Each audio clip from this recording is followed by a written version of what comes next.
Hello guys, welcome back to our channel postal insight. तो आज के वीडियो में हम लोग डिस्कस करेंगे most important MCQs from organisation of the postal department. So इसमें देखो, ये हम लोग का पहला लेक्चर होगा इस तरीके का। ऐसे हम लोग हर एक क्लॉज के ऊपर, हर एक टाइप के ऊपर एमसीक्यूज करेंगे। एक्चुअली हम लोग एमसीक्यूज भी नहीं करेंगे, हम लोग क्वेश्चंस करेंगे, उन क्वेश्चंस के आंसर करेंगे कैसे कैसे एग्जाम में जो सब क्वेश्चंस आते हैं उनके रिलेटेड। ठीक है, तो एक पूरा कॉम्पैक्ट वीडियो होने वाला है, पूरा सीरीज ही कॉम्पैक्ट होने वाला है। तो चलिए जल्दी शुरू करते हैं। पहला क्वेश्चन है, which body serves as the apex management entity for the department of post. देखो, जो डिपार्टमेंट ऑफ पोस्ट का एपेक्स मैनेजमेंट यानी कि सबसे शीर्ष स्थानीय मैनेजमेंट एंटिटी जो है वो कौन है। तो इसका जो आंसर है that is postal service board, जिसे पीएसबी भी बोला जाता है। ठीक है, तो आपको पीएसबी का फुल फॉर्म भी एग्जाम पे पूछ सकता है। इसका नेक्स्ट क्वेश्चन है, who serves as the chairman of the postal service board. तो पोस्टल सर्विस बोर्ड का चेयरमैन कौन होता है? वो होता है हम लोग का secretary of department of post. जो देखो, इसमें एक्स ऑफिशियो चेयरमैन वार्ड भी आपको देखने को मिलेगा, कभी कभी दिया जाएगा कि who is the ex officio chairman of the postal service board. तो दोनों का आंसर से एक ही है। ठीक है, सेक्रेटरी ऑफ द डिपार्टमेंट। तो हर एक तरीके का क्वेश्चन में कैसे कैसे क्वेश्चन पूछ सकता है, सभी को फॉलो करके हमने ये सब क्वेश्चंस बनाया है। इसका नेक्स्ट है, what is the total strength of the postal service board. तो पीएसबी का यानी पोस्टल सर्विस बोर्ड का कितना टोटल स्ट्रेंथ है। तो इसमें देखो, टोटल हम लोग का एक चेयरमैन और 7 मेंबर होता है। तो इसमें आपको एक क्वेश्चन भी पूछ सकता था कि कितने चेयरमैन होते हैं, तो एक ही चेयरमैन होगा। और ये भी पूछ सकता था कि कितने मेंबर हो सकते हैं, तो 7 मेंबर होगा। तो आपको ऐसे भी क्वेश्चंस पूछा जा सकता है। ठीक है, और चेयरमैन कौन होता है वो भी क्वेश्चन पूछ सकते हैं। इससे पहला वाला क्वेश्चन हमने जो किया। देखो, हर एक टाइप का क्वेश्चंस इन्हीं क्वेश्चंस के अंदर है, आपको सभी को ध्यान में रख के इनको पढ़ना है। ठीक है, उसका नेक्स्ट है, under whose direct administrative control does the department of post operate. तो किसके डायरेक्ट एडमिनिस्ट्रेटिव कंट्रोल में डिपार्टमेंट ऑफ पोस्ट ऑपरेट करता है। तो ये आंसर होगा हम लोग का डायरेक्टर जनरल, न्यू दिल्ली में। ठीक है, तो इसका नेक्स्ट जो है that is who provides functional support and serves as the secretary of the postal service board। तो पोस्टल सर्विस बोर्ड का जो सेक्रेटरी पोस्ट में रहते हैं, जो फंक्शनल सपोर्ट देते हैं, वो कौन है? वो होता है एक senior staff officer of the directorate. तो एक डायरेक्टोरेट का सीनियर स्टाफ ऑफिसर होता है जो पोस्टल सर्विस बोर्ड को सपोर्ट करते हैं, और जो secretary of postal service board भी होते हैं। ठीक है, नेक्स्ट क्वेश्चन है, who acts as the executive vice chairman of the postal service staff welfare board. तो postal service staff welfare board का वाइस चेयरमैन कौन होता है? तो होता है हम लोग का secretary of department of post. ठीक है, फिर नेक्स्ट क्वेश्चन है, how many postal circles are currently functioning in India. तो इंडिया में अभी कितने पोस्टल सर्कल्स है? तो टोटल 23 सर्कल्स अभी है। उसके बाद नेक्स्ट क्वेश्चन है, who is the head of the postal circle. तो पोस्टल सर्कल का हेड कौन है? तो answer is chief postmaster general, CPMG. आपको एग्जाम पे सीपीएमजी का फुल फॉर्म भी पूछ सकता है। ठीक है, तो आपको दोनों को ध्यान में रखना है। नेक्स्ट है, under which circles jurisdiction does the union territory of Andaman Nicobar island fall. तो अंडमान निकोबार आइलैंड का जो मतलब जो टेरिटरी है, तो कौन से सर्कल के जुरिडिक्शन में आता है? तो वो आता है वेस्ट बंगाल सर्कल के। ठीक है, नेक्स्ट है, which circle manages the postal administration for the union territory of Lakshadweep. Lakshadweep का पोस्टल एडमिनिस्ट्रेशन मतलब कौन सा सर्कल में वो है? तो the answer is Kerala circle. Next है, the state of the Sikkim falls under the administrative control of which circle. Sikkim कौन सा सर्कल के अंडर में आता है? वो आता है हम लोग का वेस्ट बंगाल। ठीक है, उसका नेक्स्ट है, which territories are covered under the jurisdiction of the Gujarat circle. तो गुजरात सर्कल के जुरिडिक्शन में कौन सा टेरिटरी है? तो answer is Gujarat, Daman Diu, Dadra and Nagar Haveli, ये सब आते हैं। ठीक है, इसके बाद नेक्स्ट हम लोग करेंगे 13 number question, which circle administrates the union territory of Chandigarh. Chandigarh कौन सा सर्कल के एडमिनिस्ट्रेशन में आता है? वो आता है हम लोग का पंजाब सर्कल। नेक्स्ट है, the state of Goa is under the control of which postal circle. Goa कौन सा सर्कल के अंडर में आता है? महाराष्ट्र सर्कल। नेक्स्ट है, how many states are included in the north east postal circle and which are they. तो post north east में कितना सर्कल टोटल हम लोग मतलब कितना स्टेट आता है नॉर्थ ईस्ट सर्कल में? 6 आता है, 6 स्टेट। आपको ये भी पूछ सकता था कि 6 स्टेट है, तो ये वाला क्वेश्चन भी आ सकता है। या तो अगर नाम आपको पूछेगा तो नाम हम लोगों ने यहाँ पे लिखा है, the names are Arunachal Pradesh, Manipur, Meghalaya, Mizoram, Nagaland and Tripura. ठीक है, तो आपको नाम अलग से पूछ सकता है, या तो ऐसे कितना है वो भी आपको पूछ सकता है। नेक्स्ट है, which circle is dedicated to the communication needs of the arm force. तो आर्म फोर्स का कम्युनिकेशन नीड के लिए कौन सा सर्कल है? वो है हम लोग का बेस सर्कल। बेस सर्कल को आर्मी पोस्टल सर्विस बोला, एपीएस भी बोला जाता है, ठीक है। So APS is the base circle. Next इसके बाद है who is the head of the base circle. एक बेस सर्कल का हेड कौन होता है, यानी कि एपीएस आर्मी पोस्टल सर्विस के हेड कौन होता है, वो होता है additional director general of army postal service, वो एडिशनल डायरेक्टर जनरल होता है। फिर नेक्स्ट है where are the two central base post offices CBPO located. तो central base post offices CBPO कहाँ कहाँ पे, दो। तो पहला जो है दैट इज वन सीबीपीओ जो है कहाँ पे, न्यू दिल्ली, जिसका पिन कोड है 90056 और इसके पिन कोड के हिसाब से इसे 56 एपीओ भी बोला जाता है, ठीक है। तो 1 सीबीपीओ और 56 एपीओ सेम ही है और उसका लोकेशन कहाँ पे है, न्यू दिल्ली में है। और दूसरा जो है दैट इज 2 सीबीपीओ जो कलकत्ता में और जिसका पिन कोड है 900099 और इसका जो this is also known as 99 APO, क्योंकि देखो पोस्ट जो पिन कोड है उसके आखिर में 99 इसलिए 99 एपीओ बोलते हैं और 1 सीबीपीओ के पिन कोड के आखिर में 56 इसलिए इसे 56 एपीओ भी बोला जाता है, ठीक है। तो ये आपको ध्यान में रखना है। और आपको यहाँ पे सीबीपीओ का फुल फॉर्म भी पूछ सकता है, तो फुल फॉर्म क्या है, सेंट्रल बेस पोस्ट ऑफिस, ठीक है। इसका नेक्स्ट हम लोग करेंगे what is the military rank held by the additional director general of the APS. मतलब जो एडिशनल डायरेक्टर जनरल होता है, जो बेस सर्कल या आर्मी पोस्टल सर्विस का हेड होते हैं, उनका रैंक क्या होता है, मिलिट्री रैंक क्या होता है, तो उनका मिलिट्री रैंक होता है मेजर जनरल, ठीक है। फिर नेक्स्ट क्वेश्चन है what percentage of the non officer cadre in the APS is drawn from the department of post. So जो आर्मी पोस्टल सर्विस के नॉन ऑफिसर कैडर होते हैं उनमें जो मतलब जो रिक्रूट किया जाता है उनमें डिपार्टमेंट ऑफ पोस्ट से कितना परसेंट रिक्रूट किया जाता है, तो देखो 75% डिपार्टमेंट ऑफ पोस्ट से लिया जाता है।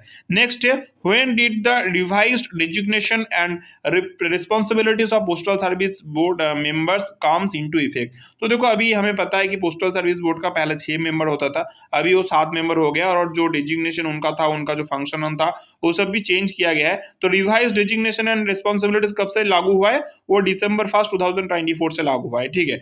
इसका नेक्स्ट है what is the revise designation for the member of banking and DBT. देखो ये सब कुछ रिवाइज हुआ है, तो ये भी इंपॉर्टेंट है, क्वेश्चन में आता है, तो आपको ध्यान में रखना चाहिए, हमने क्लास में भी इनको कराया है, ठीक है। अगर आपको हमारे क्लास में साथ जुड़ना है तो हमारे मिशन 2026 का एडमिशन अभी भी ओपन है। इसमें आप लोगों को एमटीएस का कोर्स भी मिलेगा, साथ ही साथ पोस्टमैन मेल गार्ड का कोर्स भी आपको यहाँ पे मिलेगा। एमटीएस में आपको पूरा का पूरा पेपर 1 करवाया जाएगा, यानी कि postal PO guide part 1 volume 5 GK और उसके साथ बेसिक अरिथमेटिक जो भी हो सब आपको कराया जाएगा। और पेपर 1 के साथ पेपर 2 होता है आपका पोस्टमैन और मेल गार्ड के लिए, इसमें पेपर 1 है, इसका मतलब आपका एमटीएस भी यहाँ पे कवर हो रहा है और साथ ही साथ आपका पेपर 2 यानी कि पूरा पोस्टमैन मेल गार्ड का सिलेबस भी यहाँ पे कवर किया जाएगा। इसका सिलेबस आपको यहाँ पे दिया हुआ है। इसमें देखो 2 तरीके का कोर्स है दोनों में। पहले वाले में भी एक कोर्स है जो मटेरियल्स और रिकॉर्डेड क्लास का है, जिसका कोर्स प्राइस अभी 599 चल रहा है और रिकॉर्डेड क्लास के साथ आप मटेरियल्स के लिए भी ले सकते हो, साथ ही साथ आपको 4 मंथ लाइव क्लास का सपोर्ट भी मिलेगा। इसमें आपको एग्जाम तक जो भी सपोर्ट हम लोग करेंगे, ठीक है, उसके लिए आपको कोर्स प्राइस है 999 का। और सिमिलरली आपका पोस्टमैन मेल गार्ड में भी सेम कोर्स है, मटेरियल्स और रिकॉर्डेड क्लासेस का 899 और साथ ही साथ लाइव क्लास का लेंगे तो आपको 1299 पड़ेगा। इसमें मैं आपको बता दूं, अगर आपको सिर्फ मटेरियल्स चाहिए, ओनली मटेरियल्स होंगी, ठीक है, आपको सिर्फ मटेरियल्स चाहिए तो भी आपका अवेलेबल होगा। इसके लिए आपको हमें व्हाट्सएप में पूछना पड़ेगा। तो हमारा व्हाट्सएप नंबर जो है दैट इज 9046617304, या तो हमें टेलीग्राम चैनल पे ज्वाइन कर सकते हो, लिंक आपको डिस्क्रिप्शन में मिल जाएगा। पोस्टल इनसाइट नाम पे हमारा टेलीग्राम चैनल है। आपको कोई भी कोर्स चाहिए या आपको सिर्फ मटेरियल्स चाहिए, फिर आप हमें इस व्हाट्सएप नंबर पे कांटेक्ट कीजिए या तो टेलीग्राम पे मैसेज कीजिए, ठीक है। सो फिर हम लोग क्लास फिर से कंटिन्यू करते हैं। तो देखो जो इसका आंसर होगा that is member of infrastructure, ठीक है। इसके बाद नेक्स्ट क्वेश्चन है under which member has parcel operations been shifted for better integration. तो अभी पार्सल ऑपरेशन जो है वो कौन से मेंबर को शिफ्ट कर दिया, मतलब उसका जो रिस्पॉन्सिबिलिटी वो कौन से मेंबर को शिफ्ट कर दिया गया है, तो है हम लोग का member of service quality and marketing को, ठीक है। नेक्स्ट है which member is now responsible for technology modernisation and PMLA. PMLA जो है इसका फुल फॉर्म भी एग्जाम में पूछ सकता है, तो इसका फुल फॉर्म है prevention of money laundering act, ठीक है। तो पीएमएलए कंपाइल इसका जो है इसका आंसर होगा हम लोग का मेंबर ऑफ टेक्नोलॉजी, ठीक है। उसका नेक्स्ट है which member handles personal matters recruitment and staff relations, तो ये है हम लोग का मेंबर ऑफ पर्सनल, ठीक है। इसका नेक्स्ट क्वेश्चन है that is who is considered the founder of the modern postal system in India। तो मॉडर्न पोस्टल सिस्टम जो है इंडिया का उसका फाउंडर किन्हें माना जाता है, तो उसका आंसर है लॉर्ड डालहौसी। उसका नेक्स्ट है on what date did the department of post takes it present form. तो जो माना जाता है कि डिपार्टमेंट का फॉर्म, डिपार्टमेंट ऑफ पोस्ट का जो अभी का प्रेजेंट फॉर्म है वो हम लोगों का अक्टूबर 1 1854 को हम लोगों का ये फॉर्म हुआ था। उससे पहले भी डिपार्टमेंट ऑफ पोस्ट था, लेकिन वो उसका प्रेजेंट फॉर्म नहीं, उसका प्रीवियस फॉर्म था। उसके बारे में भी हमने क्लास में डिस्कस किया है, ठीक है। नेक्स्ट है which new legislation replace the Indian post office act of 1898। तो 1898 का जो एक्ट था उसको कौन से एक्ट ने इसको रिप्लेस किया है? That is post office act 2023। ये जो इफेक्ट हुआ था, ये इफेक्ट जो डेट है इसका भी एग्जाम में पूछा जाता है कि पोस्ट ऑफिस एक्ट 2023 कौन से डेट में इफेक्ट हुआ था? तो हुआ था जून 18 2024 को, ठीक है। नेक्स्ट है how many parts is the post office guide divided into. तो पोस्ट ऑफिस जो गाइड है, पीओ गाइड है, उसका टोटल कितना पार्ट है? तो उसका देखो टोटल 4 पार्ट है। आपको कभी कभी इसके पार्ट से भी क्वेश्चन पूछ सकता है। तो देखो इसका पार्ट से जो हम बता देते हैं। तो पार्ट 1 जो है दैट इज जो हम लोग के सिलेबस में आता है वो है हम लोगों का इनलैंड पोस्ट के ऊपर। पार्ट 2 जो है वो फॉरेन पोस्ट के ऊपर होता है। पार्ट 3 जो है वो लिस्ट ऑफ पोस्ट ऑफिस के ऊपर होता है। और पार्ट 4 जो है वो सेविंग्स बैंक एंड स्कीम्स के ऊपर होता है, ठीक है। तो आपको कभी कभी इन पार्ट से भी क्वेश्चन पूछ सकता है कौन सा पार्ट किस में है, या तो पूछेगा कि फॉरेन पोस्ट कौन से पार्ट में है, तो आपको बताना पड़ेगा पार्ट 2 में। ऐसे भी क्वेश्चन पूछ सकते हैं इन रेयर केसेस, ओके। इसका नेक्स्ट करेंगे हम लोग where was the first ever official airmail flight in the world conducted. तो सबसे पहला वर्ल्ड में सबसे पहला जो ऑफिशियल एयरमेल फ्लाइट है तो कहाँ पे हुआ था? तो हुआ था हम लोग का इलाहाबाद टू नैनी, इंडिया में ही हुआ था। इलाहाबाद टू नैनी का वो जर्नी था। और वो कब हुआ था ये भी क्वेश्चन में पूछ सकता है। तो हुआ था हम लोग का February 18 1911 को, ठीक है। नेक्स्ट है who is the head of the postal division and directly controls the working of all post offices with in it. तो उसके बाद क्या है, who is the head of the postal division में जो होता है तो उनका हेड कौन होता है? पोस्टल डिवीजन का जो हेड होता है वो सीनियर सुपरिटेंडेंट ऑफ पोस्ट भी हो सकता है यानी कि SSPO, या तो आपका सुपरिटेंडेंट ऑफ पोस्ट भी हो सकता है यानी कि SPO। तो डिवीजन के ऊपर डिपेंड करता है डिवीजन का वर्किंग स्ट्रेंथ, उसके ऊपर सीनियर सुपरिटेंडेंट होगा या सुपरिटेंडेंट होगा, डिपेंड करता है, आप सभी को पता होगा, ठीक है। तो SSP या तो SP। उसके बाद नेक्स्ट है who is the administrative head of the RMS railway mail service जो डिवीजन होता है उनका हेड कौन होता है? वो होता है हम लोग का सुपरिटेंडेंट ऑफ RMS यानी कि SRMS, ठीक है। इसके बाद नेक्स्ट है who is responsible for heading the postal sub division. Postal sub division का हेड कौन होता है? वो होता है हम लोग का असिस्टेंट सुपरिटेंडेंट ऑफ पोस्ट हो सकते हैं या तो इंस्पेक्टर ऑफ पोस्ट, ठीक है, यानी कि SP या तो IP। नेक्स्ट है who heads the parcel directorate. Parcel directorate का हेड कौन है? वो होता है हम लोग का चीफ जनरल मैनेजर CGM।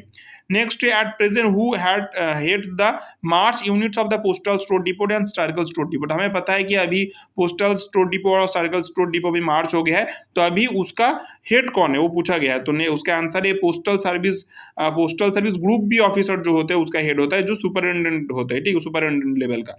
उसका नेक्स्ट है where is the headquarter of the parcel directorate located. तो पार्सल डायरेक्टोरेट का हेडक्वार्टर कहाँ पे? तो हम लोग न्यू दिल्ली में, ठीक है। नेक्स्ट इसके बाद हम लोग करेंगे where is the directorate of PLI postal life insurance situated. Directorate कहाँ पे? डायरेक्टोरेट है न्यू दिल्ली पे। इसमें हम लोग थोड़ा सा डिटेल में आपको थोड़ा चीज बता देते हैं। The current location of the directorate of postal life insurance वो है चाणक्यपुरी पोस्ट ऑफिस कॉम्प्लेक्स में, फर्स्ट फ्लोर न्यू दिल्ली, जिसका पिन कोड है 110021। देखो ये डायरेक्टर ऑफ PLI का बताया गया है कहाँ पे? चाणक्यपुरी पोस्ट ऑफिस में, कहाँ पे? न्यू दिल्ली, जिसका पिन कोड भी बताया गया है। अब जो द पोस्टल जो ऑफिस ऑफ डायरेक्टर होता है, डायरेक्टर PLI जो है वो कलकत्ता में, ठीक है। डायरेक्टोरेट कहाँ पे? वो है चाणक्यपुरी न्यू दिल्ली में। और डायरेक्टर का जो है ऑफिस ऑफ डायरेक्टर जो कहाँ पे? वो PLI है कोलकाता में, ठीक है। जो क्या under of directorate of PLI के अंडर ही काम करता है, जिसमें सेंट्रल अकाउंटिंग ऑफिस के हिसाब से फंक्शन करता है, ठीक है। उसका नेक्स्ट है आपको यहाँ पे कंफ्यूज नहीं होना, आपको दोनों को ध्यान में देखना है। नेक्स्ट है where is the office of the controller of foreign mail located. तो कंट्रोलर फॉरेन मेल कहाँ पे उसका है ऑफिस? वो है हम लोग का मुंबई में। नेक्स्ट है where was the first ever post office in the India established in 1727। तो यहाँ पे देखो पहले एक क्वेश्चन बन गया कि फर्स्ट एवर पोस्ट ऑफिस जो हुआ तो 1727 को हुआ था, ठीक है। और हुआ कहाँ पे था? कलकत्ता में हुआ था। नेक्स्ट है in which city where the first general post office GPO set up in 1774। तो 1774 में सबसे पहला GPO एस्टेब्लिश हुआ तो कहाँ पे हुआ था? कलकत्ता में, यानी कि कलकत्ता GPO ही फर्स्ट GPO है। और वो कब हुआ था? 1774 का। आपको सभी पॉइंट ध्यान में देना है। नेक्स्ट है what is the full form of the abbreviation CPT। CPT full form क्या होता है? वो होता है centre for excellence in postal technology, ठीक है। इसका नेक्स्ट है what is the full form of abbreviation RAKNPA। तो इसका फुल फॉर्म है Rafi Ahmed Kidwai national postal academy. Next what is the primary focus of the post office guide part 1। PO guide part 1 में क्या है? Rules and regulation relating to inland post है, ठीक है। नेक्स्ट है what is the full form of PMLA। PMLA का full form क्या होता है, तो होता है हम लोग का prevention of money laundering act, ठीक है। नेक्स्ट है which board has the objective to promote staff welfare, sports and cultural activities within the department, तो postal service staff welfare board का वो ऑब्जेक्ट होता है, ठीक है, ऑब्जेक्टिव। नेक्स्ट है under which circle does the administrative jurisdiction of the Mahe, Pondicherry का जो पार्ट है वो कहाँ पे, किसके जुडिडिक्शन, मतलब कौन सा सर्कल के जुडिडिक्शन में आता है। वैसे तो माहे हमने पहले भी कराते क्लास कराते टाइम बताया था, पंडिचेरी का ही पार्ट होता है, लेकिन इसका जुडिडिक्शन केरला के अंडर आता है। सिमिलरली एक और क्वेश्चन है जिसमें बताया गया है कि जो एडमिनिस्ट्रेटिव कंट्रोल ऑफ यानम, ये भी पंडिचेरी का ही पार्ट है, लेकिन इसका एडमिनिस्ट्रेटिव कंट्रोल कहाँ पे, तो वो आंध्र प्रदेश सर्कल का अंडर आता है, ठीक है। और सिमिलरली एक और क्वेश्चन बनेगा under which circle does the union territory of Pondicherry, Pondicherry यहाँ पे खुद है, ठीक है। हमने थोड़ी देर पहले माहे और यानम देखा, और अभी हम लोग पंडिचेरी के बारे में ही देखेंगे, तो वो कौन से सर्कल के जुडिडिक्शन में आता है, तो आता है तमिलनाडु सर्कल के जुडिडिक्शन में, ठीक है। नेक्स्ट उसके बाद हम लोग करेंगे Where is the headquarter of the Telangana postal circle located, Telangana postal circle का हेडक्वार्टर कहाँ पे, वो हैदराबाद में है। नेक्स्ट है what percentage of the non officer cadre in the APS drawn from the army. देखो इससे पहले थोड़ी देर पहले हमने सिमिलर क्वेश्चन किया था जिसमें बताया गया था कि नॉन ऑफिसर कैडर जो आर्मी पोस्टल सर्विस में लिया जाता है वो डिपार्टमेंट ऑफ पोस्ट से कितना परसेंट लिया जाता है, तो 75% डिपार्टमेंट ऑफ पोस्ट से लिया जाता है और आर्मी से 25% लिया जाता है, ठीक है। नेक्स्ट है who is the chairman of the postal sports board, postal sports board का चेयरमैन कौन है, वो है secretary of the department of post. Next who serves as the vice chairman of the postal sports board, तो postal sports board का vice chairman कौन है, director general है, ठीक है। नेक्स्ट है which official has issued the revised designation and duties for the member of postal service board, तो postal service board का जो रिवाइज्ड डेजिग्नेशन वगैरह ड्यूटी वगैरह है, तो कौन सा ऑफिशियल इनको इशू किया है, तो ये हम लोग का ministry of communication department of post establishment division से, ठीक है। नेक्स्ट है what is the revised designation for the member of planning and human resource development, तो इसका आंसर है member of human resource development, ठीक है। मतलब मेंबर ऑफ प्लानिंग हटा दिया, सिर्फ ह्यूमन रिसोर्स डेवलपमेंट भी है, ठीक है। नेक्स्ट है training and human resource development have been restructured under which member of centralized effort, ठीक है। तो इसका जो आंसर है that is member of infrastructure. Next है before the reorganisation of the on December 1st 2024 which member was responsible for parcel operations, तो अभी जो रीऑर्गेनाइजेशन हुआ है उससे पहले कौन था पार्सल ऑफ ऑपरेशन के लीड में, मतलब उसका कौन मेंटेन करता, तो मेंबर ऑफ ऑपरेशन मेंटेन करते, ठीक है। Next under which member do marketing publicity and social media consolidation fall, तो इसका आंसर है member of service quality and marketing. Next who is considered a permanent invitee to the postal service board, the answer is additional secretary and financial advisor. Next who provides the necessary function support for the board to the at the headquarter, तो कौन headquarter में necessary function support देता है, वो होता है all senior officers of the directorate. कौन कौन है इसमें, डीडीजी है यानी कि डेप्यूटी डायरेक्टर जनरल, डायरेक्टर से उसके साथ एडीजी भी है यानी कि एडिशनल डायरेक्टर जनरल। तो इसके बाद हम लोग का नेक्स्ट क्वेश्चन है what is the rank of the commandants overseeing the 2 CBPOs and the Army Postal Training Center, तो 2 CBPO और आर्मी पोस्टल ट्रेनिंग सेंटर में जो कमांड करते हैं उनका रैंक क्या होता है, यानी कि आर्मी रैंक क्या होता है, वो होता है हम लोग का कॉर्नेल रैंक है, ठीक है। तो देखो इसी के साथ पोस्टल इनसाइट का ये वाला वीडियो हम लोग यहीं पे खत्म होता है। अगर आपको हमारे वीडियोस यूजफुल लगते हैं तो इन्हें लाइक कीजिए, दोस्तों के साथ शेयर कीजिए, ठीक है। और साथ ही साथ हमारे चैनल को पोस्टल इनसाइट को सब्सक्राइब कीजिए ऐसे और भी वीडियोस के लिए। हम आपके लिए ऐसे और भी वीडियोस लाते जाएंगे। अगर आपको हमारे साथ पेड कोर्स में जुड़ना है या तो हमें ये जो मटेरियल्स जो हम लोग करा रहे हैं इनका मटेरियल्स भी आपको अगर चाहिए तो हमें व्हाट्सएप कीजिए। हमारा व्हाट्सएप नंबर है 9046617304, ठीक है। इसमें हमें आप व्हाट्सएप कीजिए या तो हमारे टेलीग्राम चैनल है पोस्टल इनसाइट नाम पे, आपको डिस्क्रिप्शन पे इसका लिंक मिल जाएगा, अब वहां पे भी ज्वाइन करके हमें मैसेज कर सकते हो। चलिए जल्दी मिलती है दोबारा नए वीडियोस के साथ।